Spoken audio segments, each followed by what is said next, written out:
Happy Sunday, guys. As we're celebrating this Lord's Day, it's important to connect what we're doing today with this passage in chapter 10, verse 32, where Jesus once more is foreshadowing his death on his way to Jerusalem.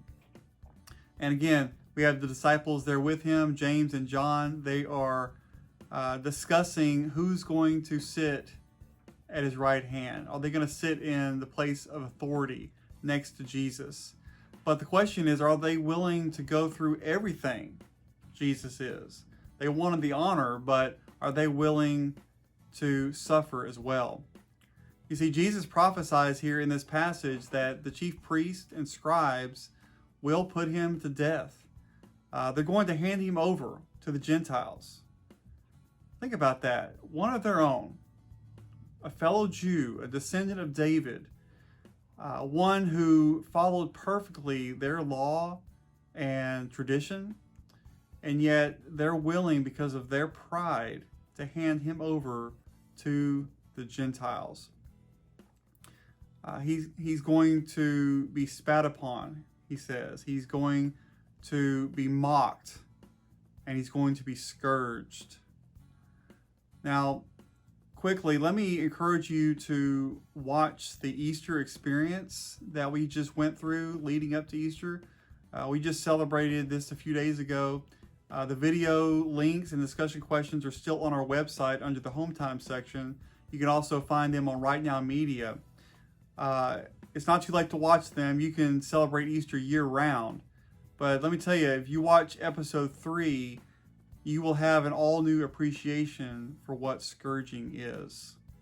And subsequently to that, he was crucified on the cross, and then 3 days later, he rose again victoriously. We just celebrated that with Easter. But he's prophesying here. This is what he's going to face. Most of the people that follow Jesus did so for what he could do for them, what he could give them. Think about this. He could produce food for an army. He could heal the lame. He could give sight to the blind. He could raise the dead. He was one who spoke with authority. He would make a great military general. Think about a general who could heal his troops, who could raise people from the dead and feed them at will. Great military leader. He'd make a great king. Of course, he was the king, and he is the king. He sits on the throne today. But he says that he did not come here to rule. So what did he come here for? Why did Jesus come down to earth? Well, verse 45 says that even the Son of Man did not come to be served, but to serve and to give his life a ransom for many. This is ultimate. This is the ultimate act of the last being first, and the first, God himself becoming last and humbling himself to the point of the cross. See, the reason Jesus came was to lay his life down as a ransom. And he did. And so the question remains for us today, do you follow Jesus for what he can give you? Now, certainly, we celebrate the free gift of salvation, but are we following Jesus only for what he can give us, or do we serve and follow him for who he is? Because who he is as God is enough.